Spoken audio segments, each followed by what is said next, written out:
Bonsoir. Merci infiniment d'être là. C'est une grande aventure, hein, cette année, les poétesses. On s'est vu déjà en février. On avait dit « Je suis un songe et tu me rêves ». Nous avons parlé avec Marina Svetaeva. Et puis nous avons vécu l'été aussi, avec Etel Adnan, Anna Armatova, qui nous ont dit que les âmes sont immortelles et que l'amour ne meurt pas. Et nous nous retrouvons ce soir pour ce moment. Il va être question de moment. Stimmung, on dit en allemand. On y reviendra. Et c'est certainement le dernier rendez-vous de l'année, alors je voulais vous raconter des choses. Ce qui s'est passé dans ces 3 dernières années pour moi, comment on entre en poésie, comment on entre en écriture, comment on entre en nuit. Mais comme toujours ici, ensemble, c'est une nuit chaleureuse, douce, amie. Et nous entrons en nuit parce que nous le savons, c'est uniquement dans la nuit la plus noire qu'on aperçoit la lumière, les lucioles, les aurores boréales. Ici, on pense à Rome, on pense, vous savez, à ce jour où les lucioles sont mortes, c'est Pasolini qui l'écrit sur la grande colline. Et nous voilà en automne. Alors avant l'aube, nous allons avancer dans notre obscurité avec force. Et je vous parlerai de ce travail, de cette question. How do you find your way in the dark? Je n'ai pas du tout la réponse à cette question, mais j'ai déjà la question. Alors, nous allons avancer. Et nous avons des voix amies qui nous disent que le jour va bientôt se lever. Der Stimmung, c'est ce moment de dialogue. Ce soir, il ne s'agit pas que des mots, mais des matières, des couleurs, des lignes et bien sûr de la musique. Ce soir, nous cherchons la langue plurielle. Ce soir, le monde vibre de lumière. Il y a, au départ, cette pensée ancienne. Vous vous souvenez ? Le premier écrivain du monde était une femme et c'était une poétesse, Enheduanna, la princesse de l'Empire Soumer.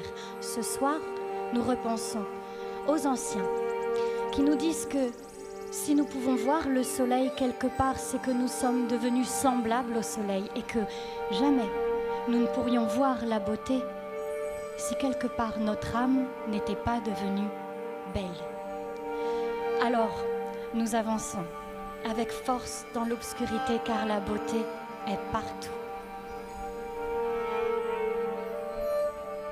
Il y a des images simples, le vent, la nuit, les oiseaux, les fleurs, le vivant qui peuple l'imaginaire sauvage et mystique de cette maison où nous nous retrouvons. Maintenant, nous sommes au Mexique, la Casa Azul.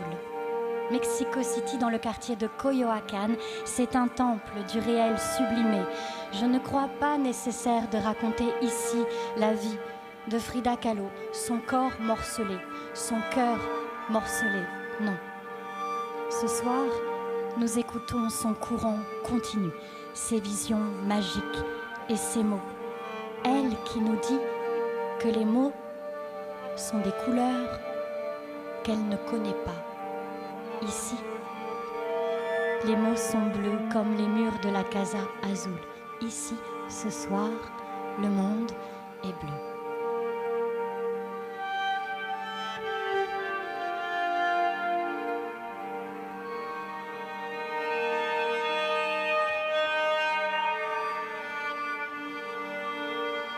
Ma nuit est comme un grand cœur qui bat.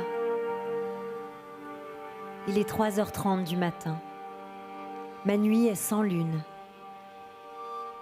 Ma nuit a de grands yeux qui regardent fixement une lumière grise filtrée par les fenêtres. Ma nuit pleure et l'oreiller devient humide et froid. Ma nuit est longue et semble toujours s'étirer vers une fin incertaine.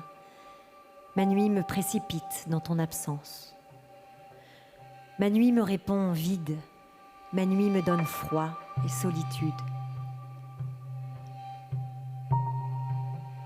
Ma tête erre, mes pensées vont, viennent et s'écrasent. Mon corps ne peut pas comprendre. Mon corps, cet aléa mutilé, mon corps appelle quelques heures de sérénité. Ma nuit est un cœur en serpillière. Ma nuit, c'est que j'aimerais te regarder, reconnaître ton visage et le caresser. Ma nuit palpite d'amour, palpite dans la pénombre, dans chacune de mes fibres. Ma nuit voudrait bien t'appeler, mais elle n'a pas de voix. Ma nuit me brûle. Il est 4 heures du matin. Ma nuit m'épuise. Ma nuit hurle et se cogne à ton propre silence. Tu me manques tant. Et tes mots, et ta couleur. Le jour va bientôt se lever.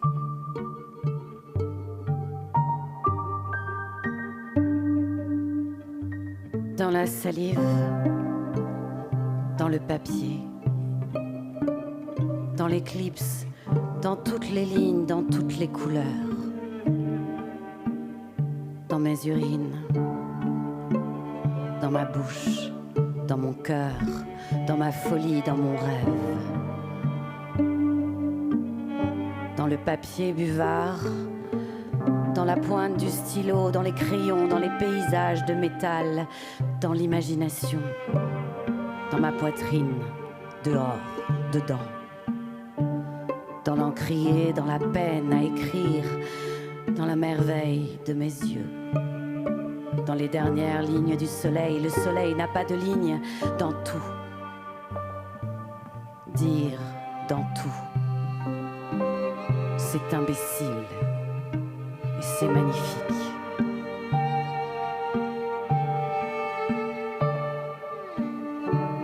C'est la vérité vraie. Je ne voudrais ni parler, ni dormir, ni entendre, ni aimer, me sentir enfermée sans avoir peur du sang, sans le temps, ni la magie, au sein du bruit de ton cœur. Toute cette folie, je te demande de la violence, dans la déraison. Toi, tu me donnes grâce, lumière, chaleur, mon grand amour. J'aimerais te peindre, mais je manque de couleurs, tant il y en a dans ma confusion. Merci. Merci pour les 2 ciels de tes yeux, moi aussi. Je te cielle, je te garde dans ma vie. Je te pleure. Si tu as soif, j'accroche mon cœur à ton cœur.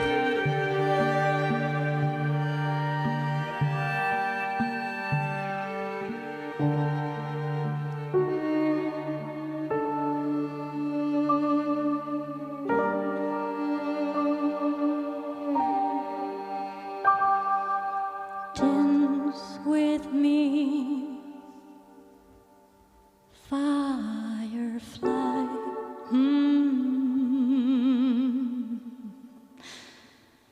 Make me your satellite.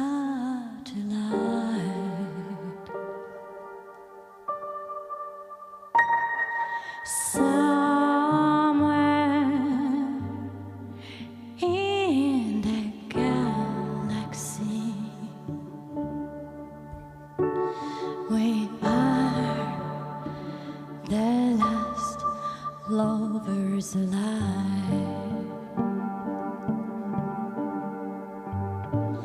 Dance with me, falling star.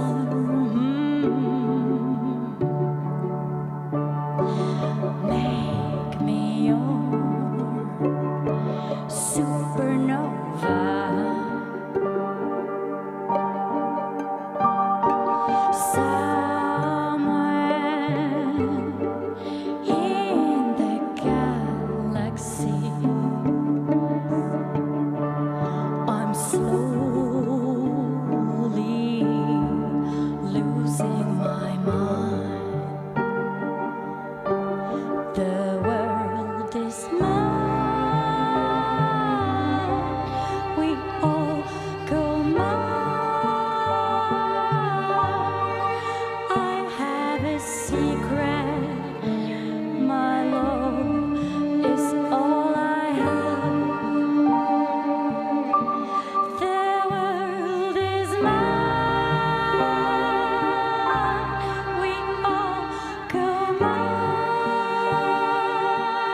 Je te ciel.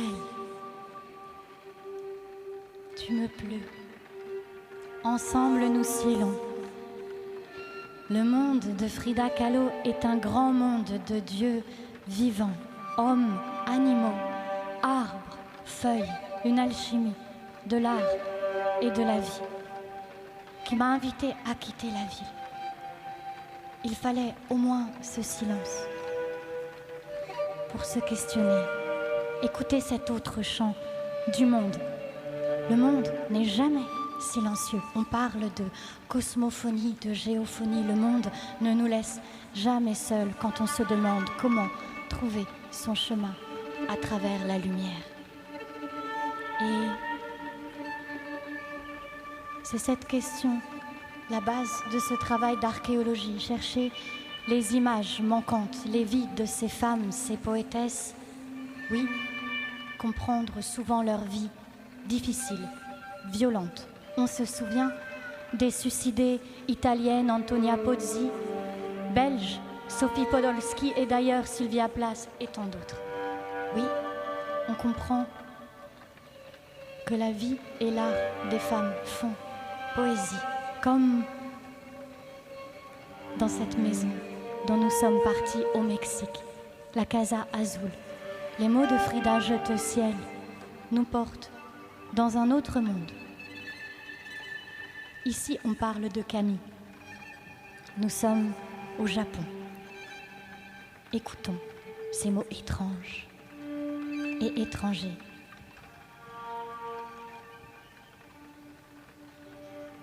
Les fleurs s'éparpillent. Les fruits mûrissent qui tombent tour à tour comme les feuilles tombent ensuite. Puis les bourgeons naissent et l'arbre refleurit. L'homme entre dans une tombe sombre et triste. Mais aux bons enfants, il poussera des ailes, et devenus des anges, ils pourront s'envoler. Là où il y a de la lumière, là où il y a de la lumière. Même une feuille va à l'endroit où filtre le soleil, et l'herbe aussi, cachée dans les broussailles. Là où il y a de la lumière, là où il y a de la lumière. Au risque de se brûler les ailes, vont vers les lampes les insectes qui volent dans la nuit, vers un endroit où ne serait-ce qu'un instant coule à flot le soleil. Vers la lumière. Vers la lumière.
Là où surgissent les nuages là-bas, là où naît aussi l'arc-en-ciel là-bas, un jour en bateau j'irai, jusqu'au bout de la mer j'irai.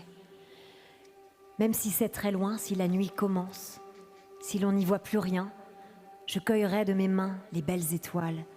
Un jour, j'irai au bout de la mer. La mer, pourquoi ce bleu? Mais parce que le ciel s'y reflète. Se couvre-t-il de nuages? Et la mer aussi semble s'obscurcir. Le couchant, pourquoi rejoint-il? Mais parce que le soleil du soir est rouge. Pourtant, le soleil dans la journée n'est pas bleu, alors pourquoi le ciel est bleu? Le ciel, pourquoi est-il bleu? Vous croirez à une mise en scène si l'on raconte la vie de Misuzu Kaneko, compositrice et poétesse née en 1903 à Nagato, au Japon, décédée dans sa 26e année. On imagine une jeune femme douée qui publie à 18 ans, qui reçoit l'admiration de ses contemporains. On imagine aussi une femme que l'on marie de force à un mari passablement débauché, qui lui interdit immédiatement de publier, de composer, d'écrire. On imagine aussi que ce même mari, après lui avoir transmis une maladie vénérienne, obtient la garde de leur fille, comme c'est alors la coutume. On imagine cette jeune femme qui se rend chez un photographe et se fait faire un beau portrait.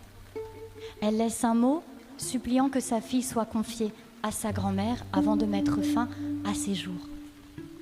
On imagine aussi les longues années pour que les recueils de cette poétesse fantomatique sortent de l'oubli.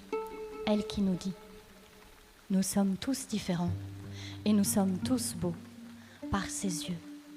Debout du monde, espérons voir à quel point le monde est vivant, vibrant, fragile, comme une main tendue vers l'invisible. »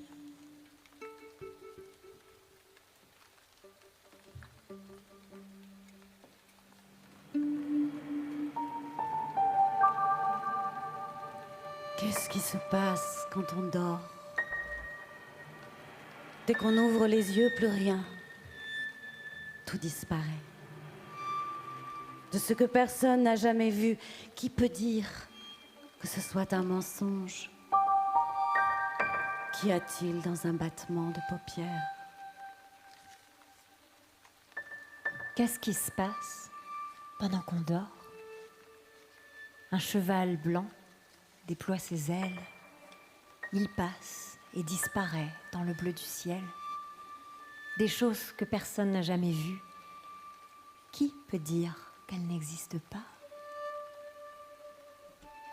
Dans le bras de mer déferle la marée du soir, qui au loin gronde dans le crépuscule. Le soleil, tombé dans le soir, et la lune noyée dans l'aube se sont rencontrés au fin fond, du fond de la mer.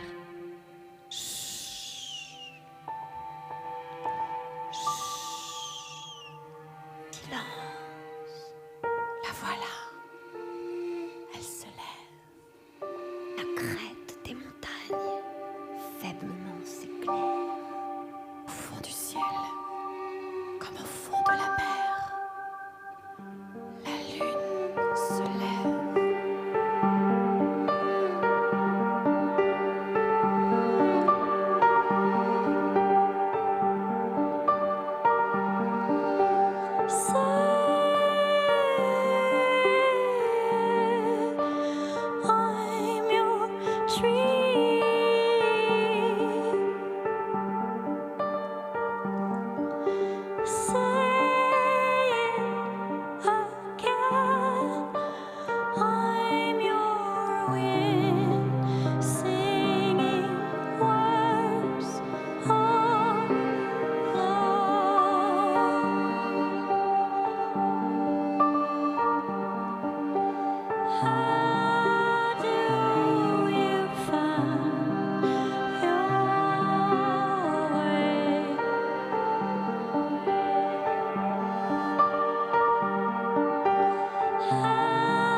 le cerf blessé.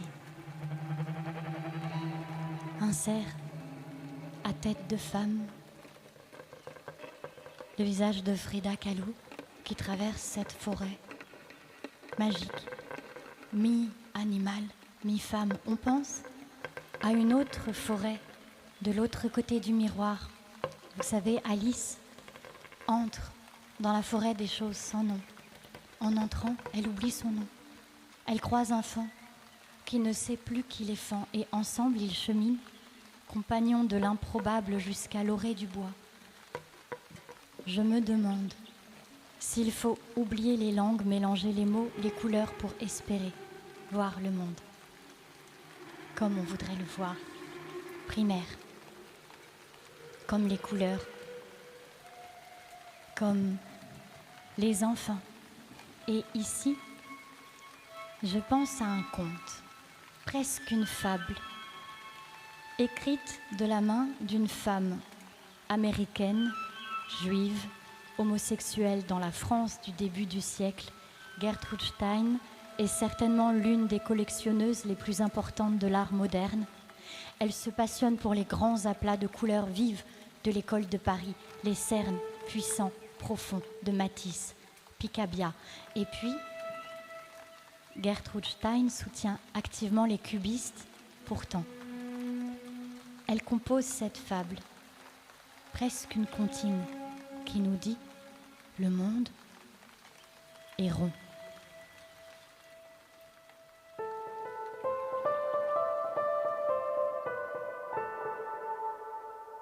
Elle ne s'intéressait pas à la lune. Elle aimait les étoiles. Un jour, quelqu'un lui dit que les étoiles étaient rondes et elle souhaitait qu'on ne le lui eût pas dit. Elle alla où les montagnes étaient hautes. Elles étaient si hautes qu'elle ne les avait jamais vraiment vues. Elle alla à l'école et les professeurs lui enseignèrent que le monde était rond, que le soleil était rond, que la lune était ronde et qu'elle tournait tout en rond, et pas un seul son. C'était si triste que cela la fit presque pleurer. Mais pourtant, elle n'y crut pas. Un jour, elle avait chanté et il y avait un miroir en face d'elle. Et comme elle chantait, sa bouche était ronde et tournait en rond et en rond. Oh mon Dieu, tout va-t-il toujours être rond et tourner en rond et en rond, encore en rond? Que pouvait-elle faire sinon se rappeler que les montagnes étaient si hautes qu'elle pouvait tout arrêter? Elle ne pouvait pas continuer à se rappeler ni à oublier, bien sûr que non, mais elle pouvait chanter. Bien sûr, elle pouvait chanter. Comment pouvait-elle savoir que les animaux sauvages sont sauvages? Animaux sauvages, oui. Sauvages sont-ils sauvages? S'ils sont sauvages, si je suis sauvage, si tu es sauvage, êtes-vous sauvage? Êtes-vous sauvage?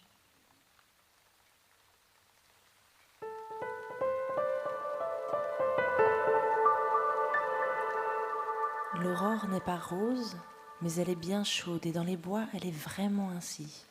C'est vrai, dans les bois, la pluie ne perce pas le soleil, ne perce pas la neige, ne perce pas la poussière, ne perce pas, il doit se passer beaucoup de choses. Elle pensa que ce serait tellement agréable de chanter là, dans les bois où il n'y avait que des arbres et rien, peut-être des rochers et des feuilles et des noix et des champignons, mais vraiment rien. Et peut-être qu'elle aimerait se mettre à chanter. Et alors elle pensait bien sûr que cela se passait toujours ainsi. Dès qu'elle se mettait à chanter, elle se mettait à pleurer. Et si elle se mettait à pleurer, eh bien, quoi qu'elle fasse, quand elle se mettrait à chanter, elle se mettrait à pleurer. Bon, quand on est toute seule dans les bois, même si les bois sont merveilleux, même si ainsi on entend sa propre voix chanter ou même simplement parler, eh bien, en entendant n'importe quoi, même si c'est tout à soi, comme sa propre voix, et on est toute seule et on entend sa propre voix, alors ça fait peur. Quand les montagnes sont vraiment vraies, elles sont bleues. Elle savait qu'elles étaient bleues et elles étaient loin ou près, tout comme la pluie qui allait ou venait. La pluie allait ou la pluie venait, n'importe quel jour. Les montagnes sont hautes là-haut. Il y a un ciel. Ciel bleu, bleu, tout simplement bleu. La pluie est proche. Les montagnes sont claires. Les montagnes sont bleues. Chère montagne, grande montagne, montagne bleue, oui ma montagne, je viendrai t'escalader avec ma chaise. Et une fois là, montagne, une fois là, je penserai montagne, qui donc se soucie du ciel. Oui montagne, oui, je serai là.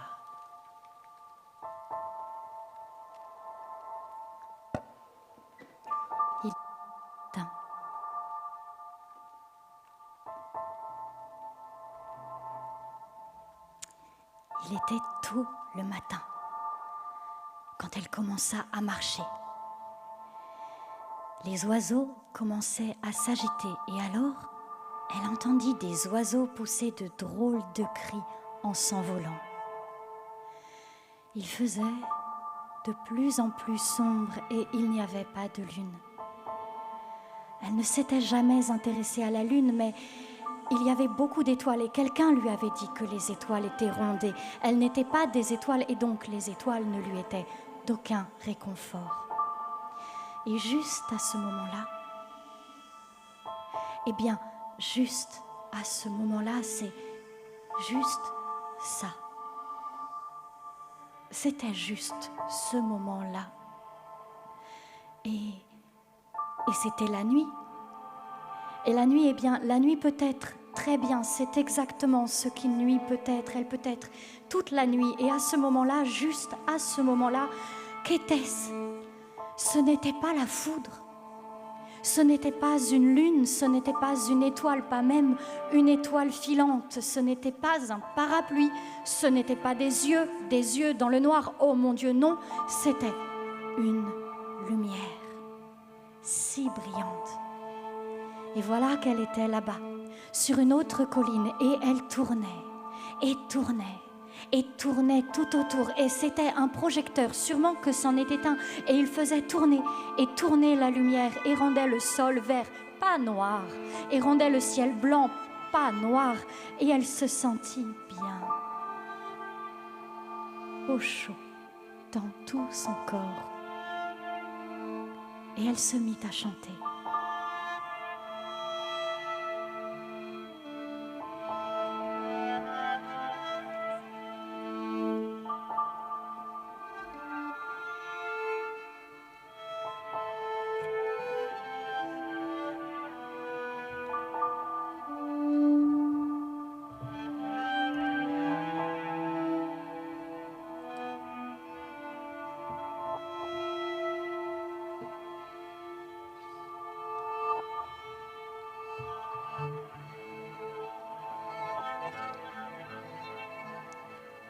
Nel mezzo del cammino di nostra vita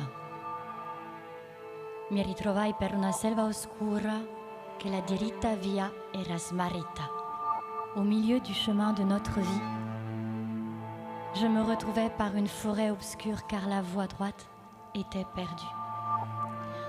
On se souvient, ces premiers mots, les premiers mots du grand poème de Dante, la Divine Comédie. Et oui, nous avançons avec force dans les forêts obscures et on habite la terre au travers des poèmes. Au travers des poèmes. On tisse des cartes du Mexique au Japon. On tisse comme des géographies émotionnelles de nos souvenirs, de nos mémoires. Alors, il fallait s'arrêter à Berlin. Forcément, la grande ville de l'Est, Tempelhof. Nous sommes en 1920 et nous écoutons cette femme, poétesse, muse. Amusant de voir que quand on cherche Lou Andreas Salomé, on trouve d'abord les lettres à Lou Andreas Salomé, écrites par Rilke, comme si sa place de muse, d'inspiratrice, d'amante, a comme pris le pas sur le fait que c'est l'une des premières femmes psychanalystes poétesse, une femme d'une force intense. Alors, quand Lou Andreas Salomé parle, nous l'écoutons. Elle nous dit « Le monde ne te fera pas de cadeau. Si tu veux une vie, vole-la. » Prière à la vie. Je t'aime, vie énigmatique. Que tu m'aies fait exulter ou pleurer, que tu m'aies apporté bonheur ou souffrance. Je t'aime avec toute ta cruauté, et si tu dois m'anéantir, je m'arracherai de tes bras comme on s'arrache au sein d'un ami. De toutes mes forces, je t'étreins, vie énigmatique. Que tes flammes me dévorent dans le feu du combat. Permets-moi de sonder plus loin ton mystère. Enserre-moi dans tes deux bras, et si tu n'as plus de bonheur à m'offrir, eh bien, il te reste tes tourments. Prière à la mort.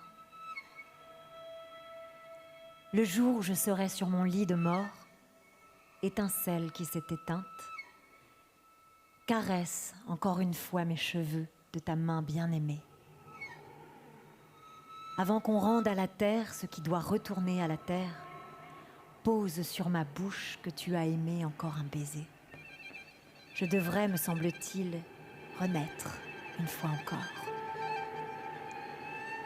Menschenleben A. Leben überhaupt ist Dichtung. Uns selber unbewusst leben wir es Tag Tag, wie Stück Stück. In seiner unantastbaren Ganzheit aber lebt es, dichtet es uns. La vie humaine, la vie en elle-même est poésie. Inconscient, nous la vivons jour après jour, étape par étape. Mais dans son intangible unité, elle vit, elle nous fait poésie. Weit ab von der alten Phrase vom sich das Leben zum Kunstwerk machen. Loin, bien loin de l'ancienne formule, faire de sa vie une œuvre d'art. Wir sind nicht unser Kunstwerk. Nous ne sommes pas notre œuvre d'art.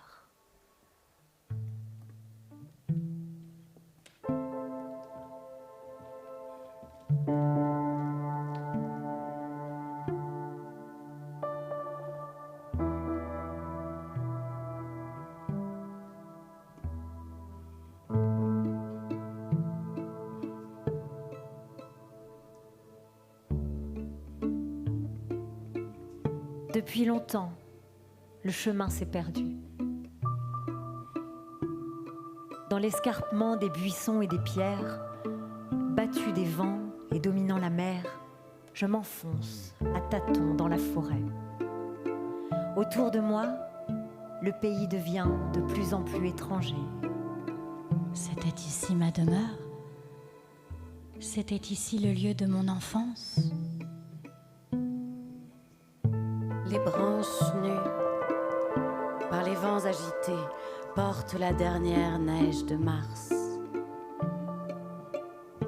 Il me semblait marcher dans un monde enchanté et entrer dans l'obscur silence du soir.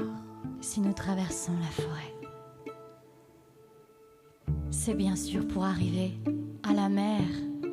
Comme Lou Andreas Salomé, nous traversons l'obscur silence avec l'espoir du scintillement du soleil sur l'eau, cette promesse à la vie, cette prière à la vie de l'éternité retrouvée. Lou est née à Saint-Pétersbourg, traversée par la Neva. Lou parle au fleuve, elle parle à la mer.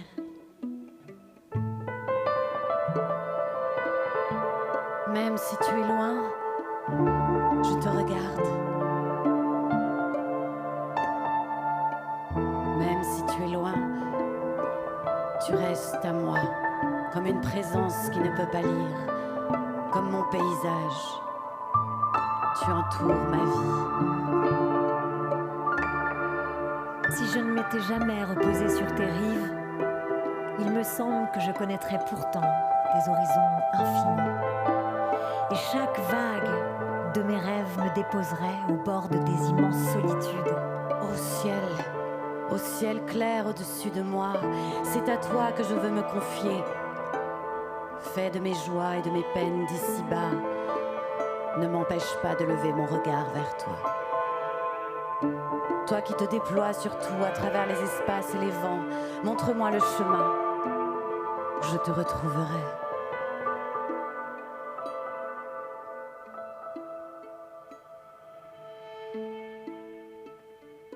Montre-moi le chemin où je te retrouverai.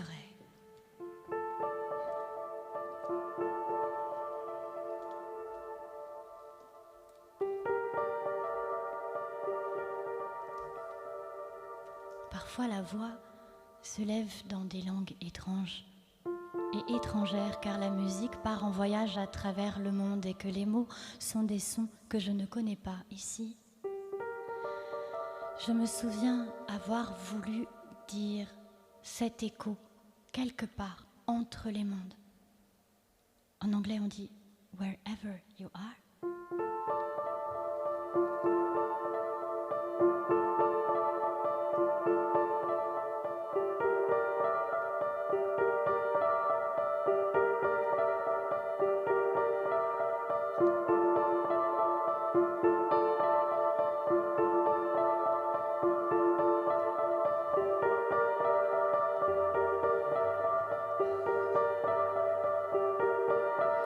Walking your way in the dark, color fade away, turn black. You close your eyes.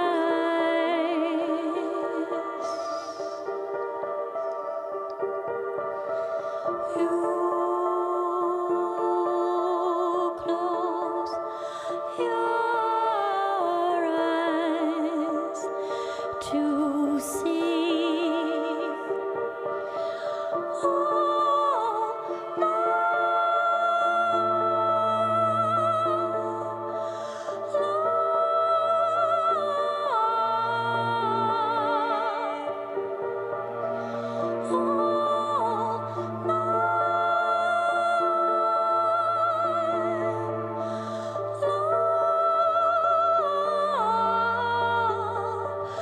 wherever you are, wherever you are, où que tu sois. Ici, c'était une parole entre les mondes, c'est les échos. J'avais parlé ici déjà des cœurs qui battent, du double cœur qui bat dans un seul corps, c'est vrai.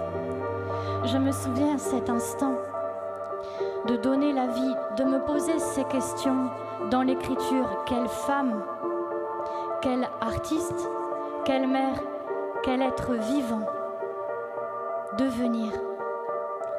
Alors ici, pour trouver le chemin, je pense aux mots de Frida qui nous dit « Qu'est-ce que la joie ?» Qu'est-ce que la joie?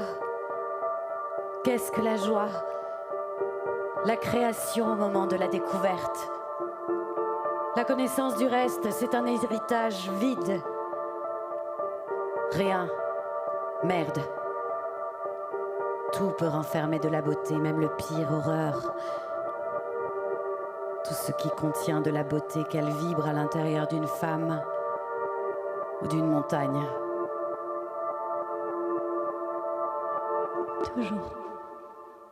Toujours ce souvenir de la beauté qu'elle vibre à l'intérieur d'une femme ou à l'intérieur d'une montagne. Même dans les tempêtes, j'espère me rappeler les mots de Lou Andreas Salomé qui parle à la douleur. Je ne m'enfuirai pas quand tu m'auras saisi. Je ne croirai jamais que tu ne fais que détruire. Pénètre au plus profond de mon cœur et creuse au plus profond de ma vie. Dans cette recherche des poétesses disparues, on se cherche, on se multiplie. C'est tellement dur de savoir qui on peut devenir alors. On multiplie les langues, on multiplie les images, les sons. On espère trouver les mots pour dire les choses vraies, ainsi peut-être nous pourrions les comprendre.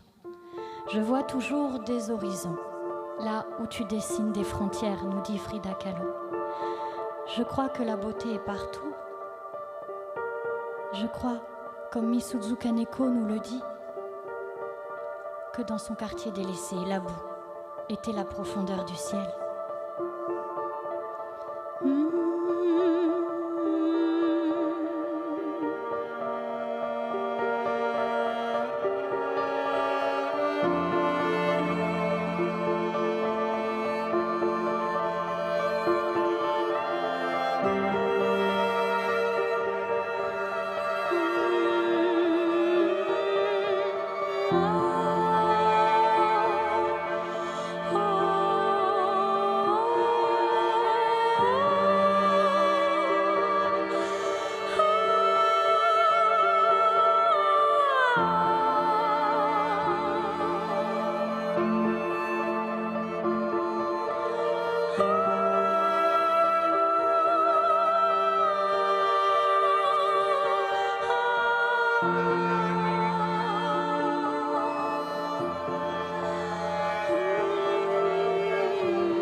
La beauté vibre dans une femme ou dans une montagne bleue comme les montagnes de Gertrude Stein. Alors on arrive enfin au cœur.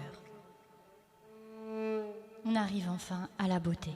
Car de quoi parle-t-on sinon de la beauté, de la profondeur du ciel? Devenir miroir du ciel, du bleu, des océans, des forêts, des lacs, du scintillement du soleil sur la mer. Il y a des déclics, comme des parfums, des sons, des choses simples à trouver, qui nous aident à trouver ce chemin.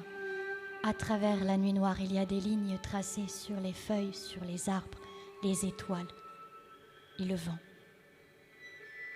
qui nous aident à nous frayer un chemin jusqu'à la mer.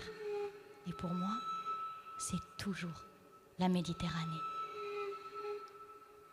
Parce que c'est un jadis ancien. Je pense aussi à ce corps de femme, la sculpture de Mayol, et vous savez bien, en traversant la nuit, nous marchons toujours à la mer. Nous allons vers l'océan et nous arrivons à Lisbonne. Nous marchons, nous l'avons dit, dans le noir. Nous marchons dans le doute, mais nous marchons avec force, avec cette femme, Sophia de Mello Breiner Andresen, qui traverse tout le XXe siècle. Une femme poétesse, militante, engagée pour la démocratie. Je crois que ce soir, nous avions besoin de ces Amazones qui traquent la beauté sublime, violente, sans faillir devant les épreuves. Alors, continuons ce chemin vers le sud, vers la douceur, parce qu'avec Sophia, nous parlons de soleil et de ciel qui plonge dans le bleu, d'éternité retrouvée. Nous parlons de ces miroirs brisés, dans lesquels se reflète un millier de ciels. Nous parlons de l'obsession de la lumière qui s'en va, de la lumière qui revient. Et soudain, le ciel, par milliers.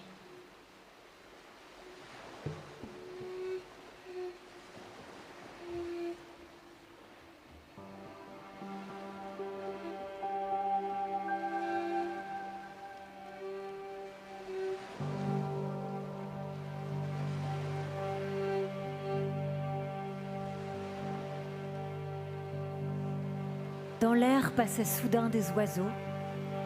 L'odeur de la terre était amère et profonde. Et au loin, les chevauchés de la haute mer secouaient sur le sable leurs crinières. C'étaient les mains profondes du vent, c'était l'appel libre et lumineux de l'aile fugitive des grands espaces. C'étaient les bois où le ciel se pose, c'était le poids et la couleur de chaque chose, leur quiétude secrètement vivante et leur exhalaison qui me construit. C'était la vérité et la force de la vaste mer, dont la voix s'élève quand se brisent les vagues. C'était l'éternel retour et la clarté des plages où le vent court droit devant lui, les libertés. Midi. Un coin de plage sans personne. En haut, le soleil, profond, énorme, ouvert, à vider de ses dieux le ciel. La lumière tombe implacablement comme un châtiment. Il n'y a ni fantasme ni âme. Et la mer immense, solitaire et antique, semble battre des mains. Ici, sur cette plage où n'existe aucune trace d'impureté, ici où il n'y a que des vagues tombant incessamment, pur espace et lucide unité. Ici, le temps, passionnément, va trouver sa propre liberté. Sur la forêt de pin, la nuit tombe. La nuit danse d'un pas silencieux et ce bout de mer au loin qui brûle, on entend l'appel infini des espaces. Liberté. J'écoute. J'écoute. Mais je ne sais pas si ce que j'entends est silence ou Dieu. J'écoute sans savoir si ce que je perçois est l'écho des plaines du vide ou bien la conscience attentive qui, aux confins de l'univers, me déchiffre et me fixe. Je me Je suis cherchée dans la lumière, la mer, le vent. Je suis venue en des jardins de couleurs, en des noires et lumineuses nuits, poursuivant tel un tigre ma propre faim. J'encerclais le silence et fougueuse, je convoquais le poème, écrit pour habiter ma vie. En beauté je danse, comme la nuit, entre des colonnes, des lacs et des soupirs. Je me suis cherchée dans la lumière, la la mer, mer, le vent.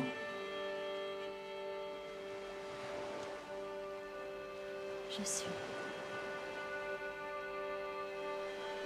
suis celle qui glisse et chante à fleur d'eau, de musique et d'eau en beauté. Je danse comme la nuit de ce pays, obscure et scintillante.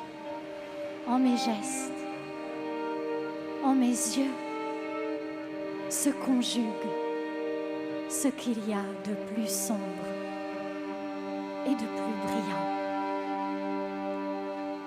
Je me suis cherchée dans la lumière, la mer, le vent. Je me suis cherchée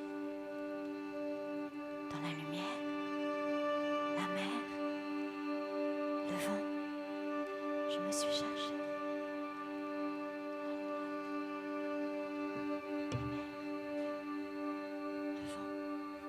Je me suis cherchée dans la lumière, la mer,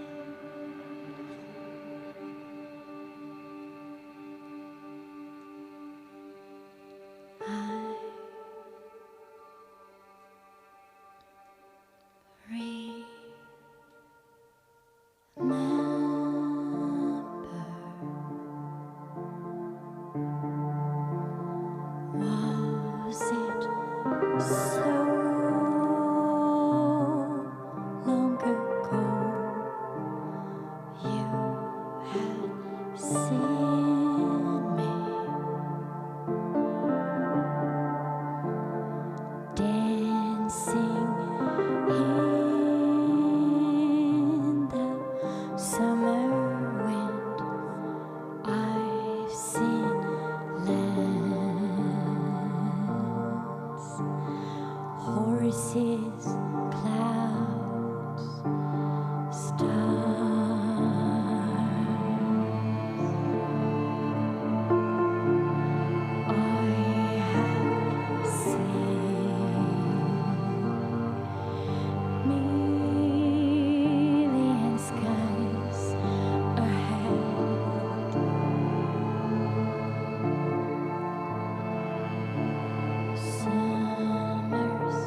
Merci beaucoup.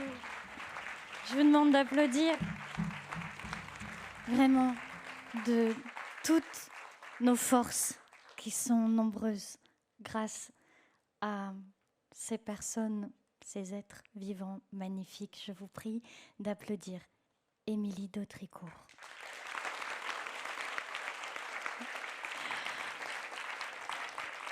Roby.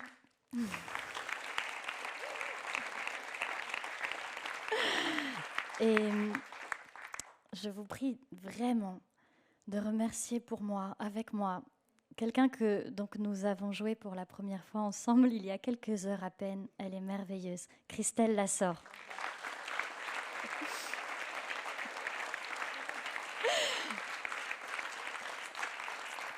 Et une autre rencontre de la Providence, on s'est rencontrés depuis bien plus longtemps puisque c'était hier. Maëva Lebert, merci, bravo.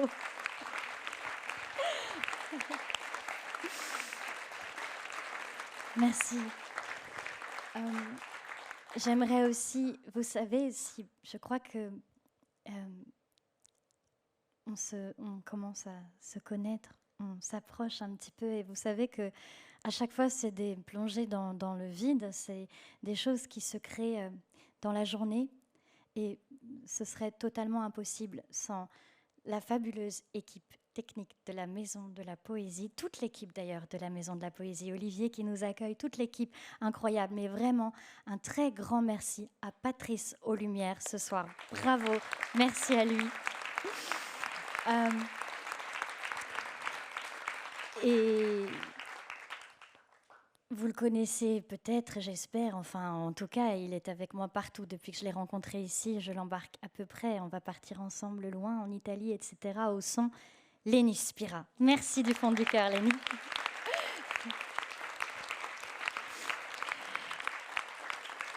Et ce soir, grand baptême de feu, puisqu'il y a une petite histoire, c'est que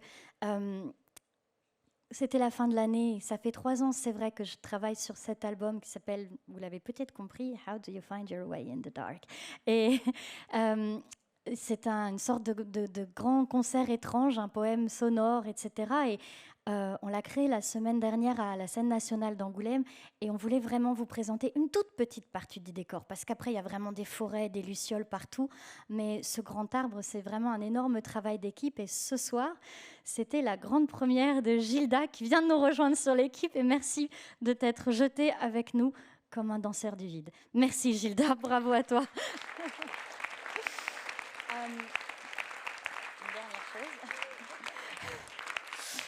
Et une dernière chose, c'est vrai, avant je ne parlais pas du tout pendant les concerts pendant de nombreuses années. Je crois que ce travail autour des poétesses m'a permis d'ouvrir des clés, des portes. Et puis ici, je le dis souvent à chaque fois au début des spectacles, mais on se sent bien, on se sent dans l'obscurité rassurante et chaleureuse de cette maison, dont vous êtes des habitants absolument merveilleux. Je voulais vous remercier encore du fond du cœur de m'accompagner pour tous ces projets, et merci encore à la Maison de la Poésie, bien sûr. Et j'en profitais juste, du coup, pour vous dire que cet album, il ne sort qu'en mars, je crois. Avec le Covid, on ne sait plus, puisque ça commence à faire longtemps qu'il attend. Mais bon, je crois que c'est pour mars, si tout va bien. Mais ce soir, du coup, on en a fait quelques-uns, un tout petit tirage. Ça me fait plaisir si ça vous dit qu'on s'en parle après. Et dans tous les cas, j'espère qu'on reste en contact. J'espère qu'on se retrouve très bientôt. Je vous remercie de m'accompagner. Je remercie encore une fois ces 4 personnes, femmes, artistes incroyables, de me donner leur confiance. Et merci à vous d'être toujours aussi présents et aussi magnifiques pour ces rendez-vous. Merci encore.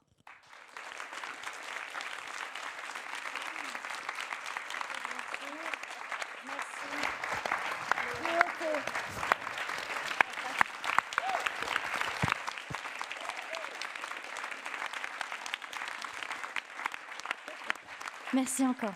On se voit juste après au bar ou au stand CD ou pour se parler, parce que c'est ça qui est chouette après, non ? C'est de se parler et de se rencontrer dans la vraie vie. Merci, à tout de suite. Merci.